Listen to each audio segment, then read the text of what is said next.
Hi, everybody. Welcome back to another episode of Speed Tips by Bob and Chad. Our special guest is going to be joining us here shortly. He was running a little behind today, and we will be talking with him in just a little bit. How was your day today, Chad? Well, it's pretty wild.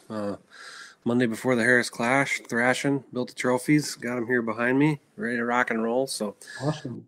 yeah, just a standard busy Monday. We got getting the trailer ready to go for tomorrow too. So we got to break in the new trailer last weekend at Cedar Lake for the USA Nationals. So pretty excited about that. So looking forward to tomorrow. Looks like the weather that we've all prayed for is going to be there. So 75 and sunny and a cool night. It's going to be an awesome night for the Harris Clash. Yeah, the weather is outstanding. I did when I seen that forecast, I'm like, oh, thank you, Lord. Because I mean, we've both been up there when it's been like 95. And Yeah, that's just not a whole lot of fun. I remember a couple of times in Knoxville, like we were right close to that 100-degree mark, and it was just miserable. So the weather makes a big difference. But I tell you what, the quality of cars that we got coming for tomorrow night is going to be awesome. Um, it's going to be a great field of cars. I can't wait to I can't wait till tomorrow night. It's gonna be an awesome event. Definitely a must see deal. People need to think about going up there and watching the race. And of course, if you're not, you can always watch on, or you can always watch it on IMCA TV if you're out of the area and you're not able to go. But it's still live is just, I mean, it's being there with the sounds of the cars and, it's just a good evening. And so it makes for an excellent show. Like I said, I'm really excited about it. We've been looking forward to this for quite some time, and I always look forward to this. This is my favorite race of the year. We kind of work on it pretty much all year, really, and with all my family support and everything. And so, they put a lot into it, and I couldn't do it without them. And it's definitely a fun time. And the racetrack, I mean, those guys do such an awesome job. We always get um, such a great racetrack, and they do so. I mean, it's just an awesome show going up there.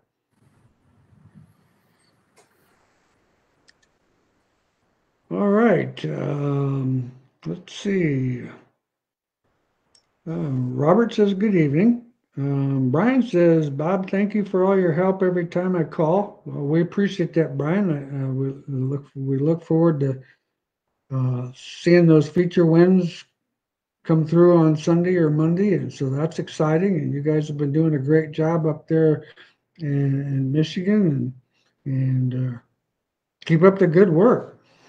And we're always there to help if you need some help. So don't feel bad about calling. That's what we're there for.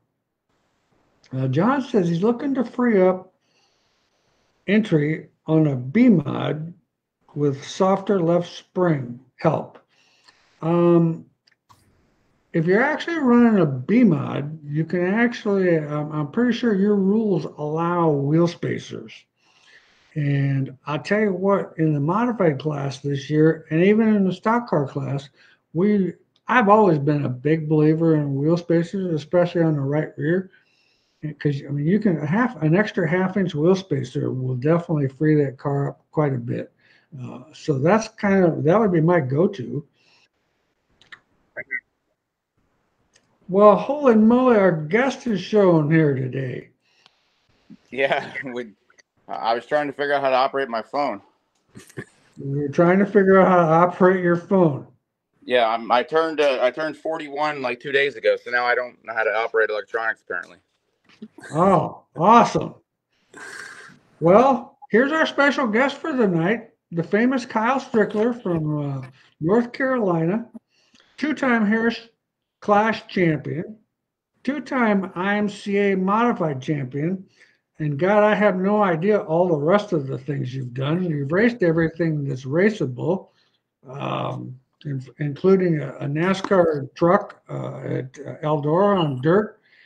I see you were racing last weekend. Got that new Cade Dillard car out. Yeah, that's actually what I was working on, and lost track of time up here at Jervitz Motorsports, trying to get everything ready to go for the Harris Clash tomorrow, which we are without a race car at this moment. We're waiting on it to get back from Willie's carb shop. We sent it down there to put it on the chassis down and see if make sure everything ran right for this Harris Clash, because this race means so much to me. Trying to be the only 3-time winner. Yeah, that we do not have a 3-time winner. We have let's see here. I had that all written down. I think we have 5 2-time winners. Kelly Shyrock was the first one. You did it in 2012 and 2013. And Bill Davis, the late Bill Davis, has won it twice. Richie Gustin's won it twice, and Ethan Dotson's won it twice. Other than that, but nobody's won it twice at Deer Creek. So I'm excited about that. I'm really glad to see you're able to join us this year, driving the Jervitz Motorsports Rage number 8. That's pretty exciting. Yeah, Is that absolutely. the same car that you raced up there in North Dakota? Yep, same car. It's been a while since I've run this much IMCA stuff, but it's been a lot of fun here so far this year, and picked up the win there at Williston at G-Man's track in the North Dakota Tour, and had speed pretty much every night. I mean, I think I made mistakes a few nights and had some flat tires the other nights, but was glad to get back to doing some IMCA racing. Well, we enjoy having you back. It's you're always a strong competitor, and I think this year's field is going to be excellent at the Harris Clash. We've got a lot of good registrations, so I'm looking forward to it. It's going to be pretty awesome. So where do you go after the Harris Clash? Still kind of undecided. We got this new Case of Dillard car here, so we're working on that. And I probably might, I'm either going to go run the Grant Younghands Memorial Race in Kansas, or I'm going to do the rest of the IMCA stuff for the rest of the week. Oh, awesome. Yeah, there's quite a bit of stuff going on. Spencer's, I think Clay County is like 2,500 to win, and then that Algona racetrack, Kasuth County Speedway, is 5,600 to win on Thursday night. And then I don't know what's going on. Well, Friday nights, yeah, and of course you've always had good success at the Hamilton County or Hancock County Speedway. You won what, the 10,000 night of 10,000 yeah, stars? We won all their races. Won that they had that All-Star race 1 year, night of 1,000 stars, which was a hell of a race with myself, Ryan Reuter, and Benji Lacrosse. That was came down to the wire. That was one that always sticks out for one of my favorite races, because we were terrible leading up to it. And if you watch the video, like I have like one silver wheel on, one black wheel on. The car looks like hell because we were like buried in the back, and then just everything came together and we rolled up through there. And I remember beating Reuter, and he was so pissed that I beat him with a crate motor, because he was a big open motor guy back then. And had one hell of a race with him. And who else was up there? Was it Hogan, Scotty Hogan, I think, and Benji Lacrosse. But yeah, it came right down to the end, and we were slide jobbing and having a heck of a race. I tell you what, they've always produced some pretty good races for those big events there. It's always a good show. And I was just telling Chad, we're actually Sport Mod sponsor at Marshalltown Speedway on Friday night. Otherwise, I was planning on coming up to Hancock County Speedway. I know it's going to be a good event. Well, let's see. I better take a couple questions. Let's see. Okay, John says he's already got a right rear spacer out as far as he can go, and that's why I wondered about stiffer left rear spring. Well, I mean, normally a softer left rear spring with preload in it is going to actually free you up more getting in than a stiffer left rear spring would be. What's your thoughts, Kyle? I look at it where This guy's on tight getting into the corner. yeah on D-cell, I've always kind of played everything off of, I don't care what size the racetrack is. It's how much D-cell you have. So like if you have a bunch of D-cell, more preload or more spring load in the left rear is going to make you looser on entry but tighter on the gas. It's how I've always kind of looked at it. So when we first started racing, we kind of went off of, well, we're going to a small track. It's going to be like this, that. Well, you can have a really small quarter mile that circles really well, and you're hardly ever out of the gas. And then you could be tight on the throttle with a lot of that extended load. Sure, you bet. Um, let's see. Zach wants to know, hey Chad, I'm curious if you figured out the spindle checker for the bigger all-star ball joints. Yeah, those are in stock and ready to go. That's just a 449, and that it's a dash 562 for that 9/16 thread for the All Star. So they are on the shelf and ready to go. Then, of course, down here on one of these questions here, one of your main fans, some guy out of Boone named Jonathan, says Strickler's getting old enough to grow a beard. Holy cow! Yeah, he's full-time puppy breeding. He barely races race cars anymore. Yeah. What he gets for those dogs, that's just freaking amazing.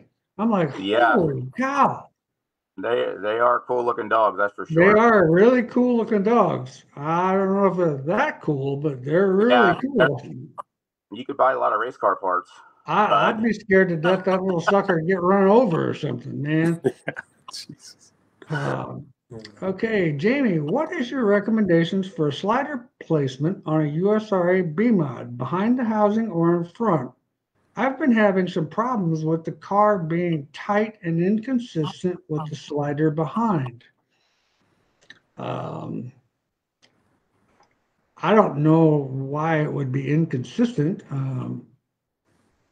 I mean, if it's like sometimes with everything being on, like with the shock and spring on the left rear being behind, that can make the car a little finicky getting into the corner. So it doesn't want to always be consistent entering. What's you guys' thoughts? I don't have much experience with that stuff, so that's probably better answered by you guys for sure. Yeah, I don't have much to add to that. Yeah, it's been having problems with the car being tight and inconsistent with the slider behind. Boy, Jimmy, I don't actually have an answer for you. I still think if of course if it's the left rear, with this being it's going to be a little bit more throttle tight. I wouldn't think it would be tight on corner entry. I would think it would be better, but I'm not sure. Kyle, have followed. We got Les. Kyle, I've followed you a while from IMCA to UMP to USMTS. Have seen you in every brand of car, including your own, racing the USMTS and the new CDR car. What's been the most noticeable difference you have seen in the CDR? Why did you stop building your own chassis? Yeah, that's a question we get a lot. When we went late model racing, there's barely enough time to make it to the racetrack for my own program, let alone try to build race cars and be able to service the customer. So yeah, maybe down the road once I um, slow down racing some, that will have some sort of a chassis business or a racing business for sure. But to answer the part about Cade's car, Cade and I, I've known him since we both raced modifieds together, and then went and raced late models with each other, and we've stayed close and became pretty good buddies. And um, his stuff's just going really well in USMTS and USRA.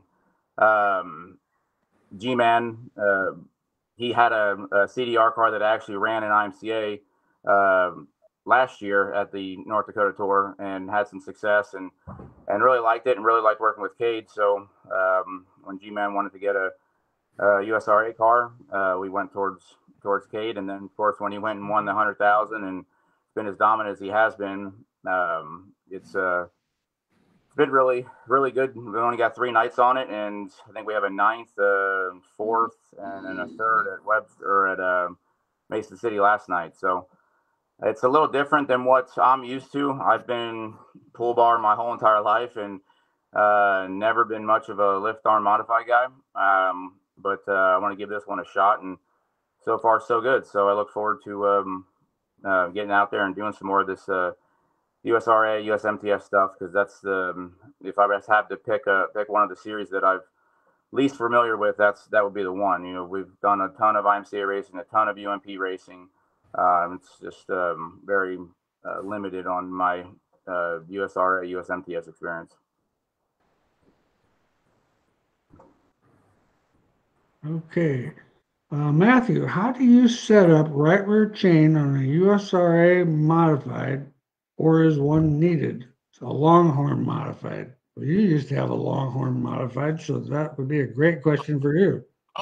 Yeah, we've always I don't like a lot of spring gap on my right rear. So the under rails, they kind of move them around throughout the year. So if you're going to chain it up, I'd like to keep it, just where the spring's just touching. Is usually a good rule of thumb, good starting spot.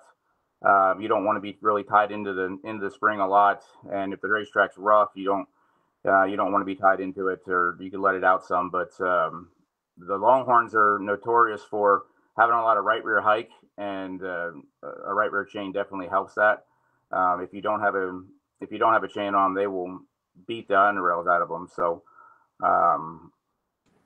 we usually, when we change shock manufacturers or shock brands, you have to pay attention to where everything's at, and then depending on what you have going on there with your right rear load, it's just easier to have a chain and kind of just, I always start with just the spring just barely touching it, full droop, and then go from there. Yeah, that sounds good. That's pretty consistent with what I've always done. Yeah, had pretty good luck with it. Yeah, that right rear chain, you get a little bit of load on a rough racetrack, and that thing can be a freaking handful. Yeah, that's for sure.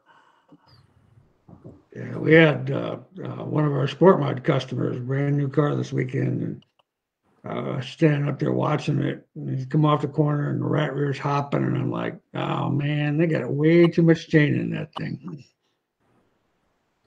Yeah, and the same goes with the left front too. I mean, we've there for a while. We were really trying to chain them up to try to get as much drive as possible, but we got to the point to where it was just on our open stuff. It was hopping on the left rear droop limiter and the left front chain, and it was like the car was just trying to move up, but we were trying to limit it so much with the chain that it was evil to drive. Yeah, I can believe that. Well, that's why you have suspension on these things. Yeah. Jason, what's a good starting point on left rear links on a dry slick IMCA modified and dynamic? Love all the information. Well, I can actually tell you the degree on the lower one. I actually don't remember that, but on the upper one, we always run somewhere between 45 and 50 degrees on that upper link. Do you know, Chad, what the lower links are? Dynamic? I'm not 100% sure. Usually they're starting about 6 degrees static, so whatever that ends up being. Yeah, that's kind of what I was thinking. Yeah, I'm on the same page with that as well. I always just never check my paid any attention to upper it. rod. Okay, we got. If your rear end is bent and towed out 1/8 of an inch with the Hammond blades on it, is it worth it to straighten it or straighten it back to 0 since it's just tweaked? How would the car drive with it towed out on the rear end? We lost you, Kyle. There you go. I got a phone call. Anyway, with it being towed out, I mean, it's going to be loose. If the right rear's towed out, I mean, if the left rear's towed out, the car's going to be a little tight. And if the right rear's towed out on a bent housing, it's going to be a little bit loose getting in the corner. I mean, I've seen them be a whole lot worse than 1/8 of an inch, but in my opinion, an eighth of an inch can still be a mile.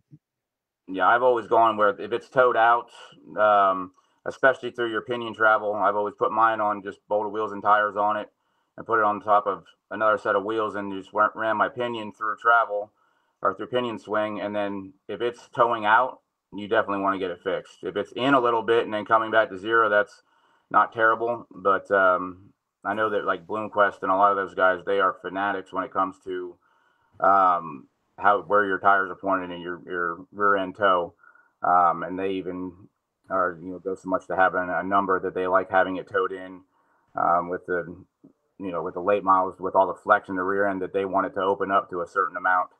But my rule of thumb has always been if it's towed out at all, you need to get it fixed. Yeah, that's my opinion too.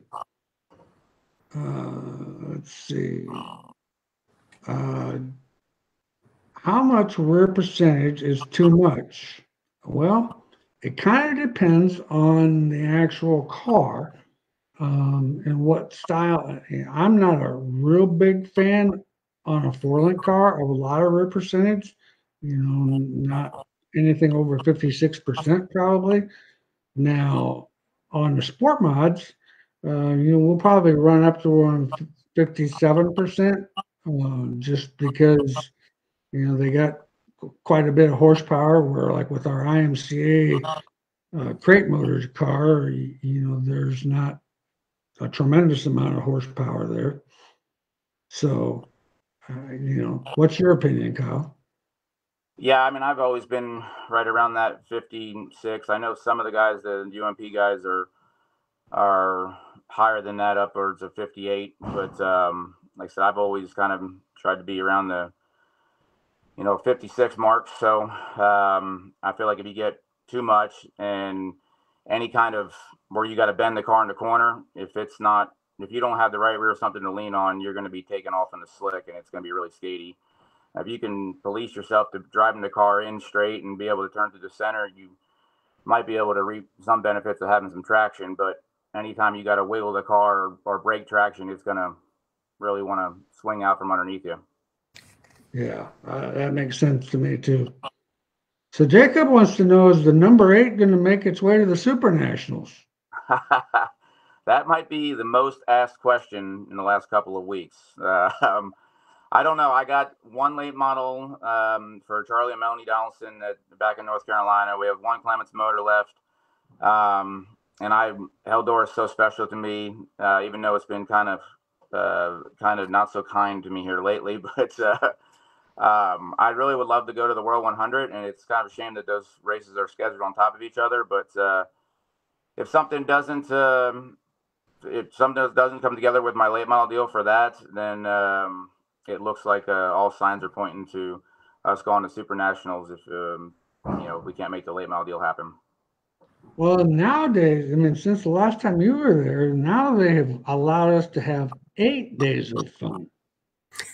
Yeah, and I was trying to give Ryan a hard time, Rosenau here, because him and Sean Jarovitz were both asking me, they're like, so we're going to Super Nationals, right?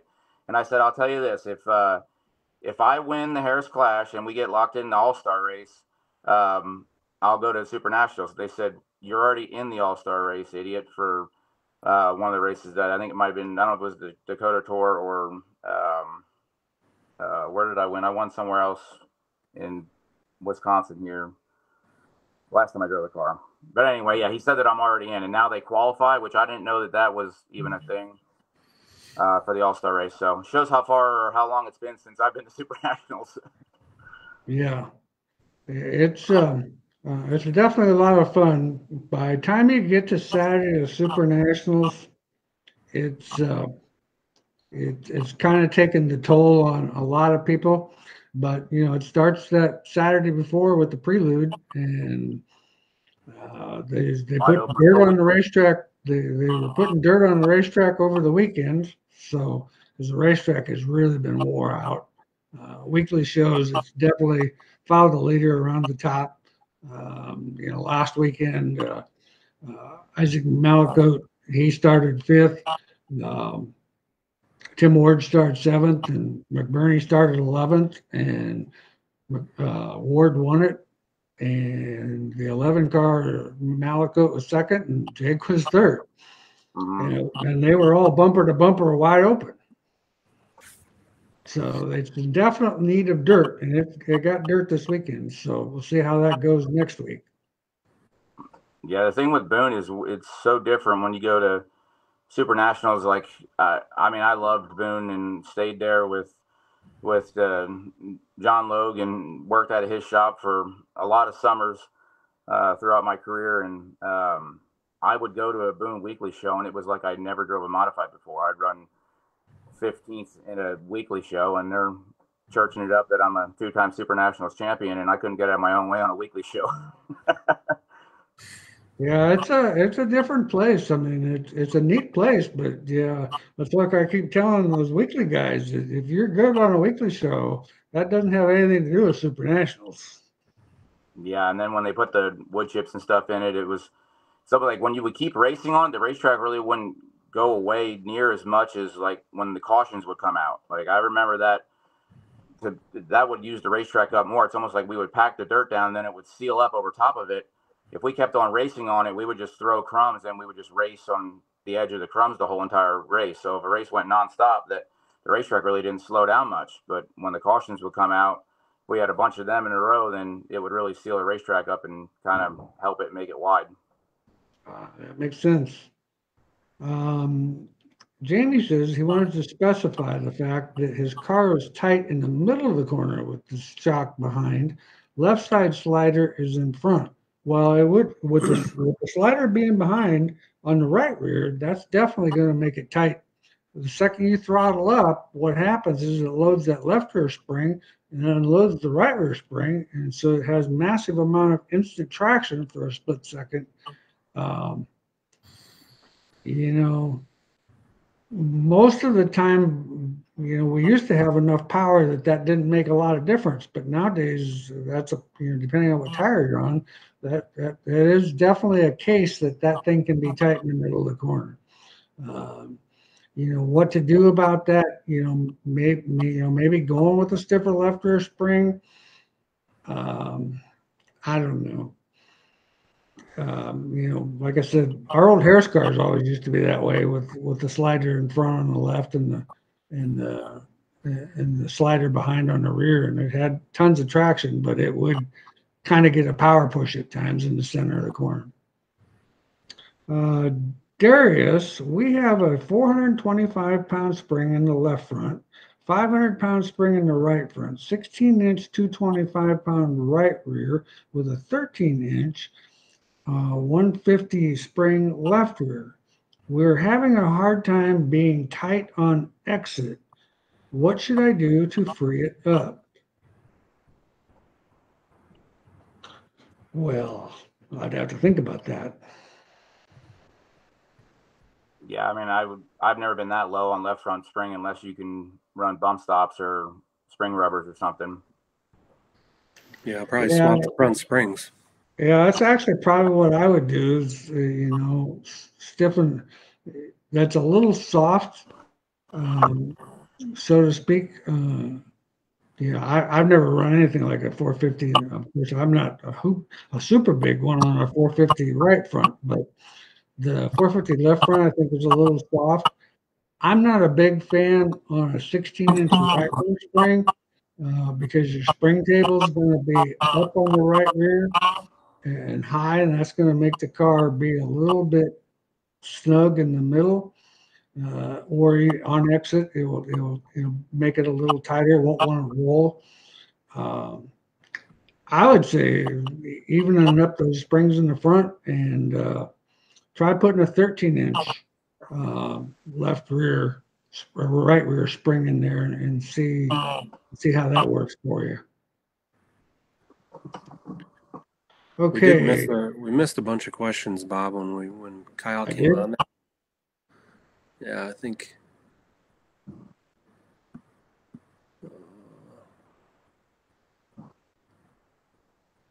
Well, I got Les. I got Jonathan, Matthew, Zach, Jonathan, Jason, Travis, Brendan.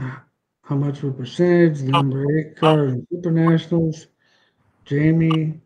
I think it's Jason. Oh, Chris. Go back to Chris at 1906. Was right after the right rear chain. Wondering about what we think on the tight helix spring in the right rear. Sure. Also, I was wondering what you guys think of the tight helix spring in the right rear. How does that affect the car handling? You know, some guys really like it. I see it's kind of common on one brand of sport mod. Those cars go really good and it works really well. Stock cars, it's kind of common. Modifieds, I don't see much of it anymore. Have you had experience with that type helix right there? I haven't run it because of just not necessarily inconsistent, but if it gets too close to where they touch, it just I don't like that. It's almost like even on the late model stuff when they wanted to shove your right rear full of bump rubbers and all this stuff too to try to hit that final number. You're dictated so much on your corner entry. If you drive in a little harder one time and it hits a little different, it can really affect your final load number through travel. So I tried to steer clear of it and just go with more conventional deal. That's a good point. One of the guys that I was talking to was that ran the tight helix, and if the track got rough or you got in the cushion, would actually bottom out that coil, and then that's almost like a solid right rear chain. Then the car would dart to the right and just be evil. So, not sure if it's worth the advantage of the tight helix to run it. Yeah, it just all depends. And like I said, I know there's some guys out there that are successful and run real well with it. So it's kind of a customer preference, I guess. And I do see that the heavier cars seem to like it better. Slider placement.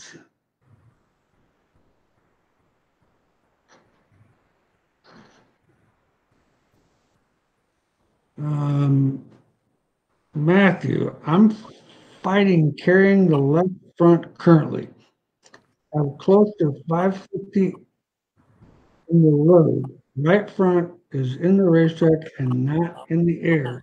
Left front isn't, or left rear isn't erratic. I was thinking I'm going up the load. I'm afraid if I go up the load to 670, the car has good balance, just no side bite in the center of the corner. Should I be afraid to add load? I'll let you guys deal with that one. I'm not sure what to say. I mean, I hate a car that wheelies. I feel like it's just so hard to drive, and we've seen a lot of it here lately. Now that with the no droop rule and modified stuff, there's guys that can get pretty crazy with their trying to get their deck height. And I've had my car trying to do some off the wall stuff look like a monster truck where this whole, it wants to stand up so much. So anytime I get to where I'm really wheeling, if I can't fix it with, my balance of right rear load, then it's usually my left rear configuration that's trying to stand the left rear up so much, but then it just picks the whole left side of the car up. And then you get light on the right rear and it just really wants to wheelie. And then it is extremely hard to drive, especially in traffic or in race conditions. You might be able to go out there and be faster at a test session, which I see that all the time. People are like, I did this to my car. I got 2 inches more deck and this thing is so fast. Well, then you go out in race conditions and somebody gets in front of you and you have to lift and it's impossible to drive. So whatever you got to do to make it not wheelie. That's usually my rule. Yeah, I would agree with that. That's a new trend in the stock cars now, carrying that left front a foot down the straightaway. Mm-hmm. And the problem is and even now, you watch the stock cars that are really fast, the left front's not off. It's probably not off the ground 1.5 to 2 inches down the straightaway. Yeah, I feel like it's just so much easier to drive when you have the front end down and can steer where you need to go. You're so much more in control, and then you try to work on your traction um, from there. But if you have a ton of traction and are out of control and can't steer, usually it doesn't end up well. No, I would definitely agree with that. Les, how do you break a driver from getting out of the gas on corner entry in a USRA modified?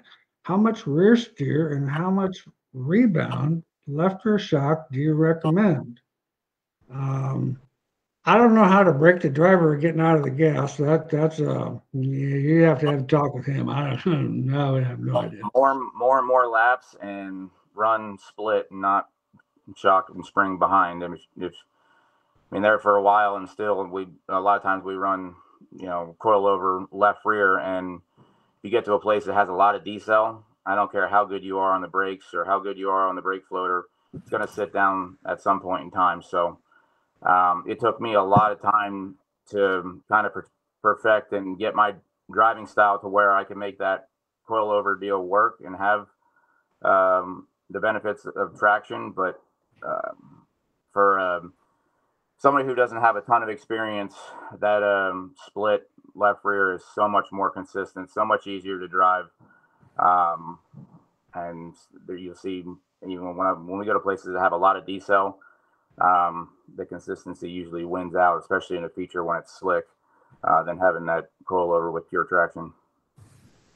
Yeah, I would definitely agree with that. Les says the car completely unloads the chassis. Hmm. In answer to your question on the shock, um, we don't run a tremendous amount of rebound in that left rear. It kind of depends on the driver and how they like to drive the car. It's usually like a 3 or a 2 compression. And I still think you got to have a certain amount of rebound in that shock, because otherwise it'll just jump up too quick, and then you get that inconsistent load, kind of like some of the other things going on. Yeah, I would also say that try to have a more aggressive 90-10 or top shock or whatever. So if you're really jumping out of the gas, it tries to slow that pinion swing down.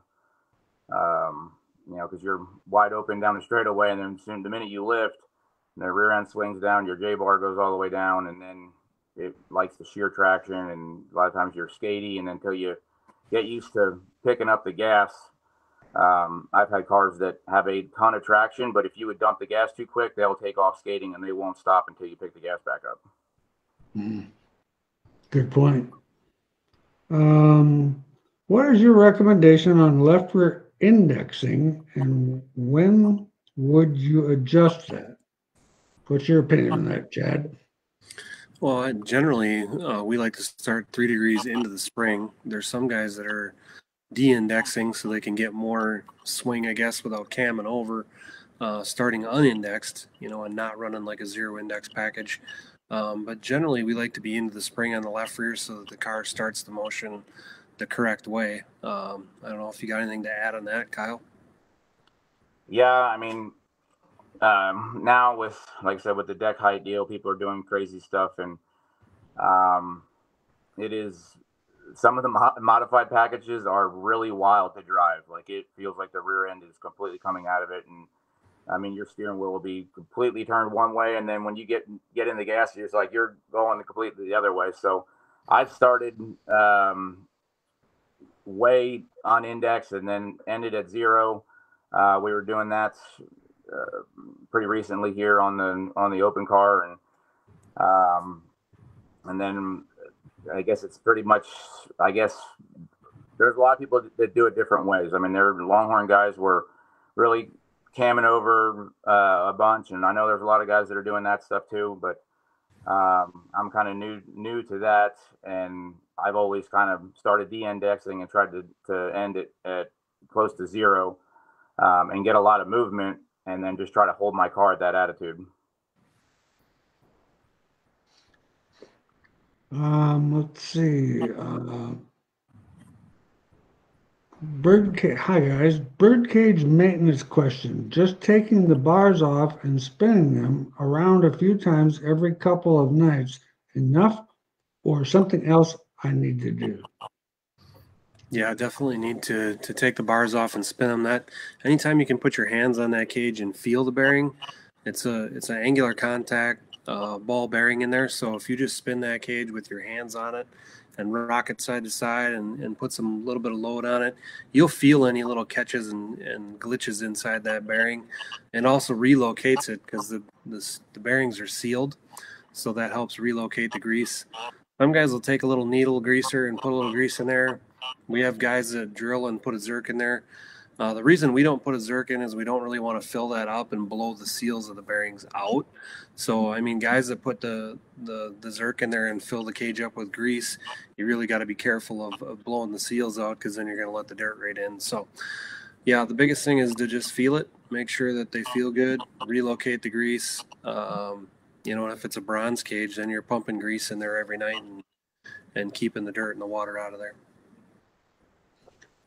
Yeah, that's kind of what I've always done too. And I just put a little bit of grease inside the cage when I assemble it, just to try to keep the moisture from sitting in there. And then just take the bars off every couple of races and just spin them. And like you said, that's the process that Mr. Weirs has always taught me as well. Raymond wants to know, can Austin beat you at golf? Yeah. Lately, yes. He has been. He's full-time at home, work from home guy now. Austin is, so he gets to play more golf than I do. So it's been a fun hobby of ours. We used to go all over the country and race together, with Austin being my longtime crew guy. And now whenever I'm not on the road, we usually try to play as much golf as we possibly can. But it's a good release from racing, that's for sure. There you go. Let's see. Taylor wants to know, Kyle, what pull bar are you the most fond of for the IMCA modified? When we were running the mods or IMCA stuff full time, or running it a lot more, we would have a spring bar with a progressive spring, and then the rubber biscuits inside to try to adjust my travel or stop it where I'd liked. And then on the open stuff, obviously we were running the Belleville bar. And then I've even lately been running the Weirs puck bar or whatever for on these IMCA cars here that we got now.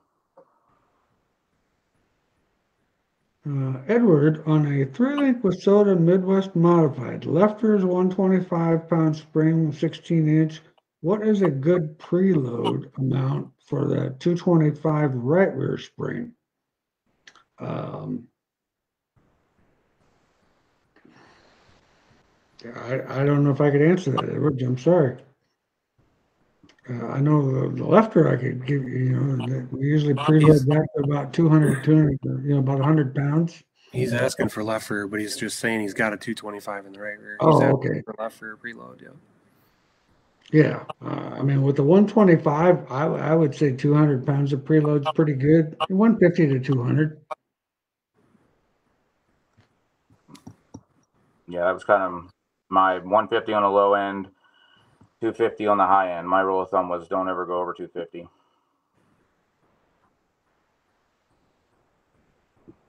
Okay, Kristen, 4-link dirt stock car. What would the car do if we increase or decrease the left front air pressure? Well, anytime you add air pressure, I mean, it's going to be like putting load in that wheel. So I mean, it's because you're basically changing the tire stagger up there. It's going to make the car a little tighter. Back in the day, back when I was just a pit crew guy for Kelly Shyrock's dad, the late Bob Shyrock, that was one of the biggest things that they would let you do on restarts was adjust air pressure. And so we always started the night with the left front a little higher on air pressure. And then depending on how, if they had a restart halfway through or whatever, we'd let a couple pounds or whatever out of the left front to make the car have a little bit more left rear in it. Whether that really mattered or not, I don't know. We sure thought it was a good idea. Tricks of the trade. Keep in mind, that's about when I was 18, so I didn't know a whole lot.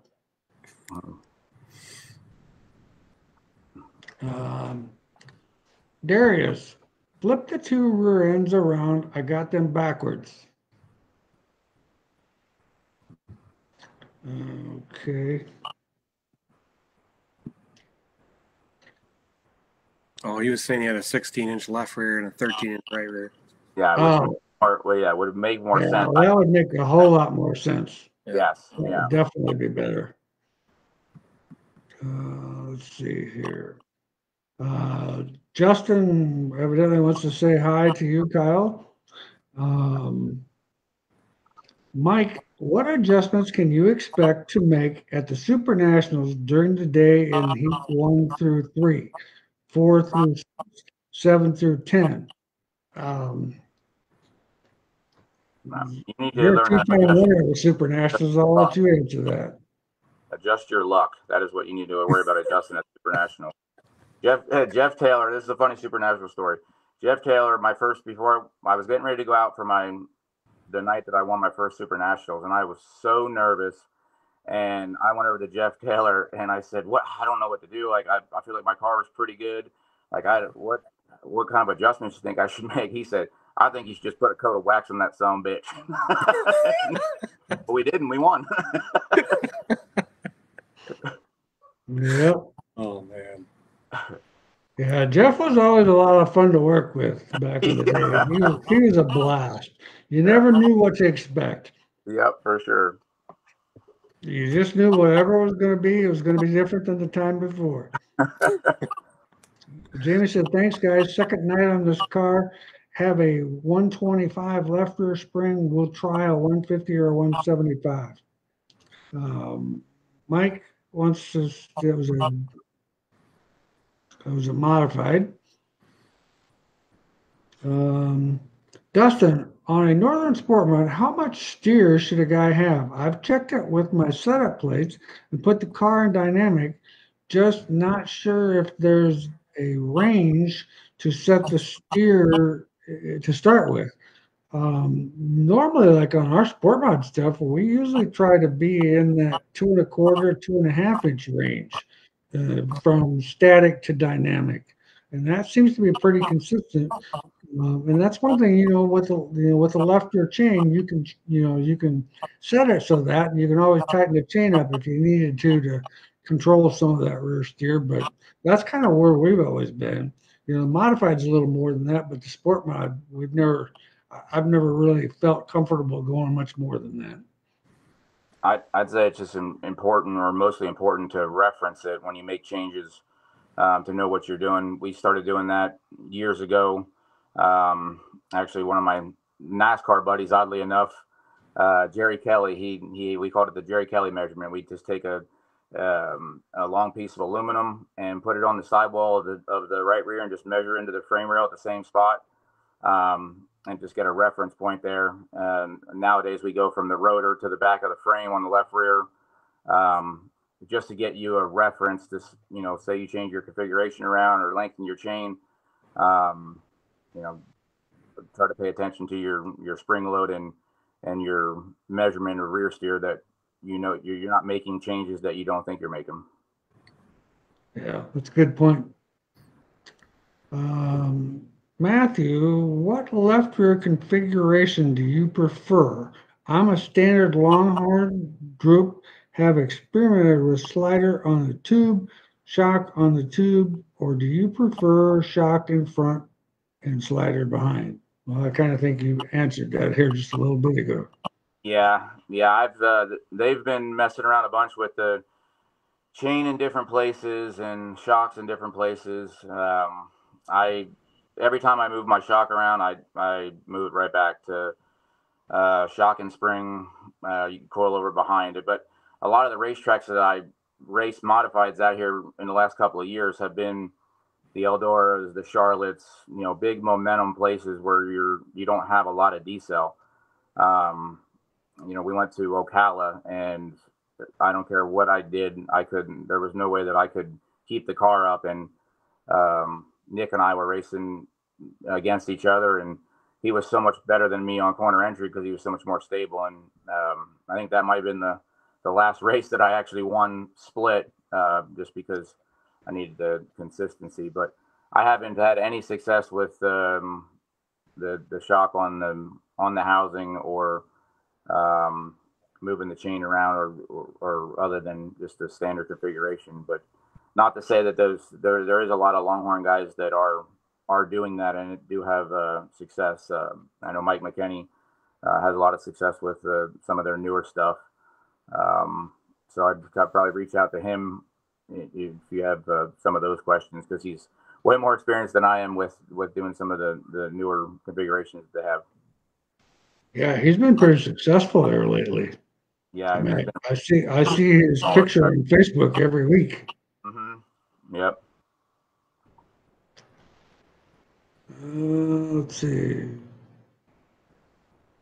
James, in a Northern Sport Mod, I've noticed a lot of guys running light left rear as low as 125-pound springs. What are your thoughts on that? That's kind of been a trend in the Sport Mod deal. It does take a little bit more trail braking, and you've got to drive the car more aggressive with it. And I think that's some success with that if you can run the car that way. I think if you went down like Boone on a Saturday night, I think if you went down the field, I bet you 3/4 of them are on a 125, or even some of them are on a 100-pound spring. So that seems to be pretty common.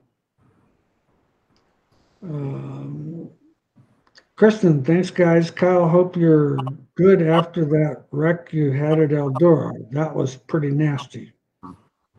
Yeah, it was way scarier to watch than it was to actually be in the car. Like, everybody's running up, and actually Austin Bloom, he was there helping me that weekend, and he was like almost the first person to the wreck, and like the look he had in his eyes was like he thought I was going to be dead in there. And of course my parents were in the stands. Like, I didn't realize how wild it was until I got out, and everybody was freaking out. And then they showed me the replay, and I'm like, whoa, okay, now I understand why everybody was freaking out, because it didn't feel bad at all. I was very fortunate. The race car did its job. All my safety stuff did its job. And the way I landed, it came down on the back end. It destroyed the race car, but it kind of just set me back in the seat, and I didn't hit my head. Like, it wasn't a crazy side load or dead stop. It's usually the wild wrecks are usually the ones you walk away from. It's the sudden stop that'll get you. Yeah. Yep, I would agree.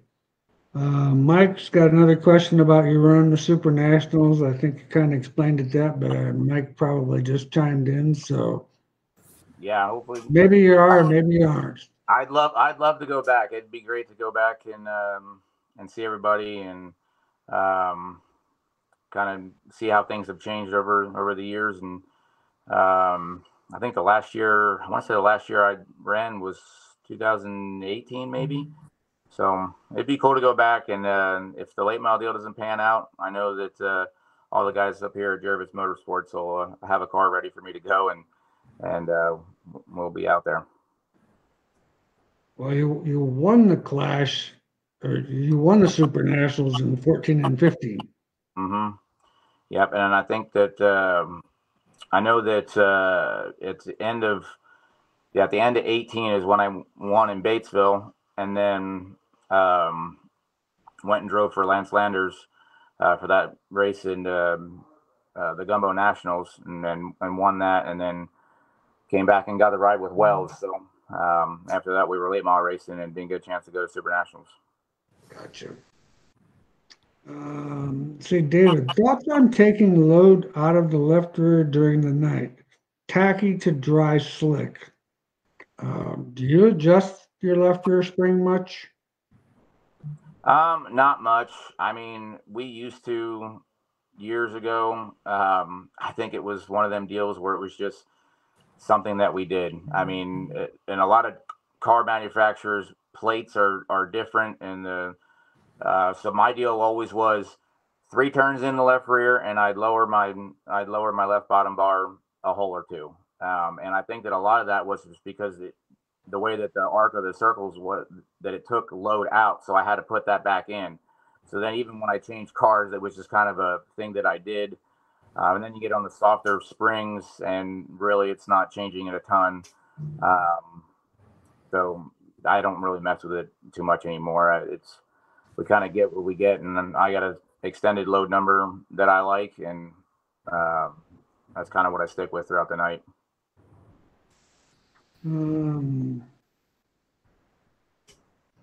Okay, let's see. John, what's your thoughts on running reverse stagger on a super slick racetrack? I myself have never had luck with that. I'm not saying that I've heard people do it, Yeah, but on to me, UMP stuff, when we had no spoiler, we used to try to be close to even as possible. But if you get reverse stagger, I don't think it's good. I've never had any success with that. But now that they got a spoiler back on the UMP car, we're even um, whatever. We just make sure that we have a little bit of stagger. Less than an inch, and usually around a quarter to an inch on that deal. But I never liked reverse stagger. okay. Well, I always felt that it would try to drag that tire, and it could have that tire um, break loose easier. But Bloomquist, he was big on on the late model stuff. It depends on what compound you are on, and like a lot of stagger.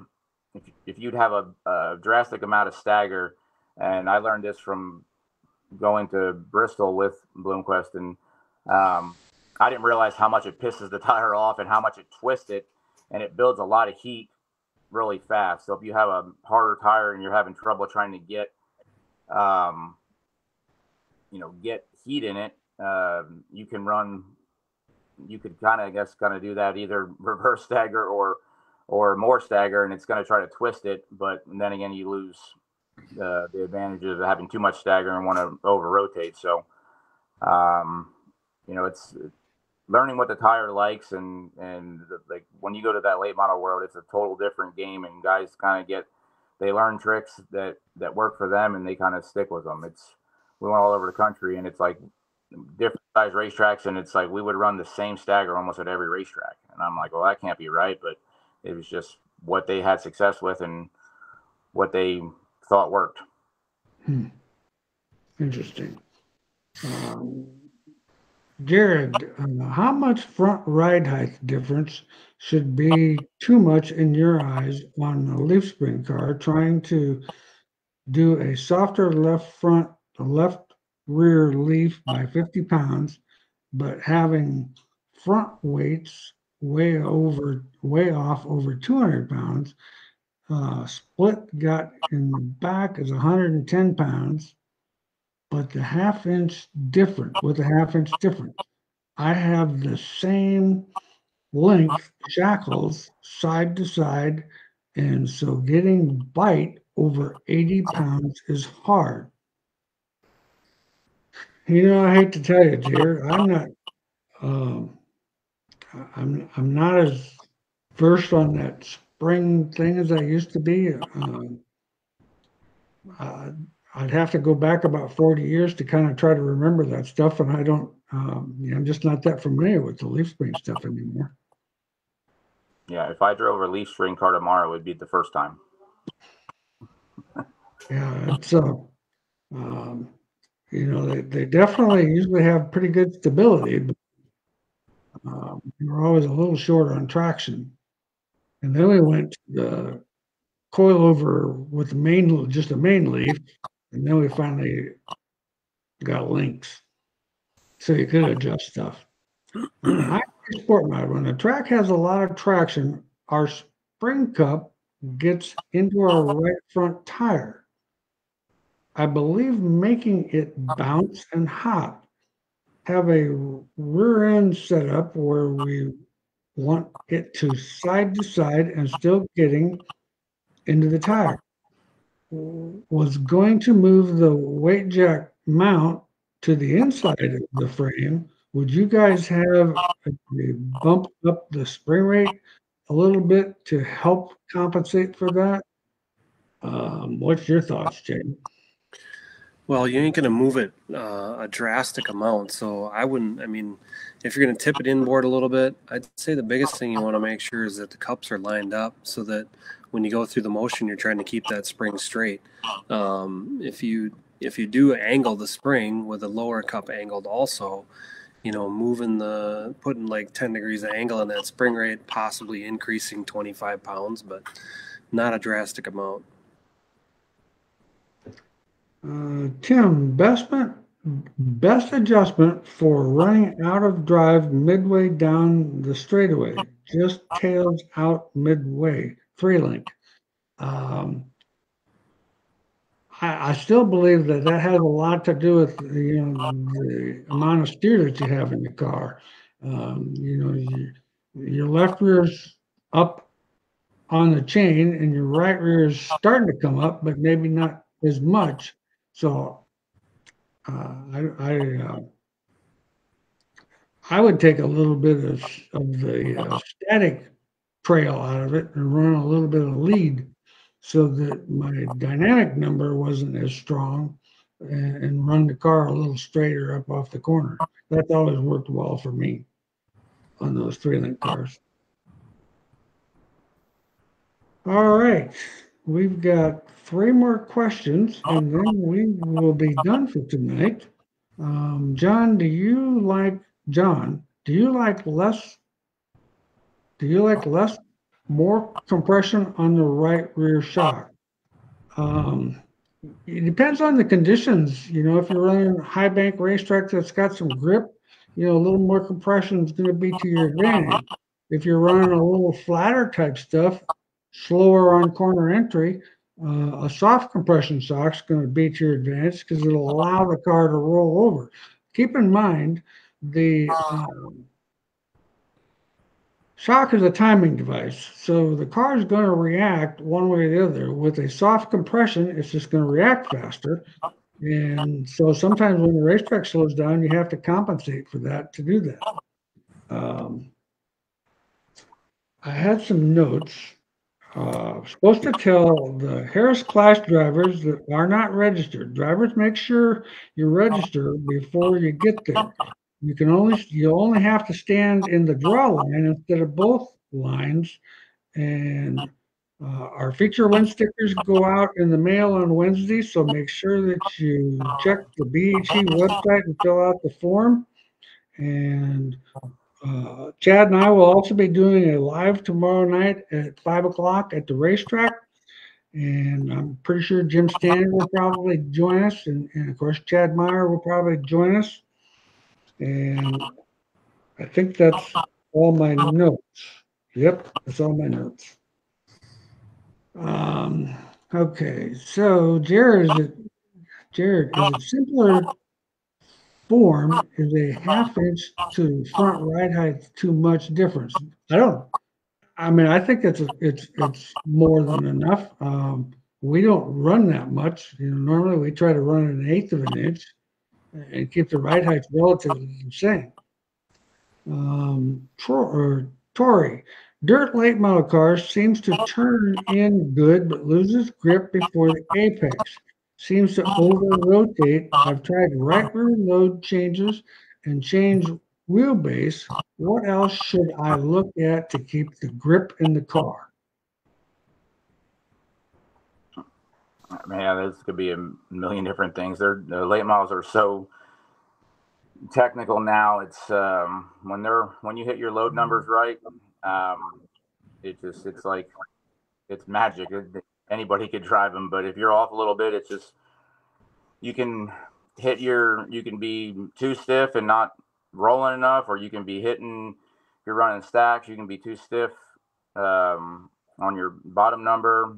You could be hitting the bump stops too hard, or spring rubbers too hard. It could be so many different things. I'd say that usually most of the time, when we had success with the late model stuff, it was pretty basic geometry wise, and then just work on our load numbers. Well, I want to thank you, Kyle, for being on tonight. I appreciate you giving us an hour of your time. I know your time is very valuable and you got lots of stuff to do. So I appreciate you joining us. Good luck tomorrow night. It would be nice to see you be the first 3-time winner. That would be pretty cool. Yeah, that would be awesome. And thanks to my buddy Chad there for letting me borrow his pickup truck today. For awesome. Towing my trailer back after I blew the turbo out of my toter home. So well, a flatbed pickup truck and the race trailer to win the clash tomorrow. There you go. Whatever it takes to work. As long as the race car's fast, doesn't matter how you get there, just as long as you get there. Races. All right. Well, we'll see all you guys at the clash tomorrow night. Thanks again. thank you. Yep, thank you.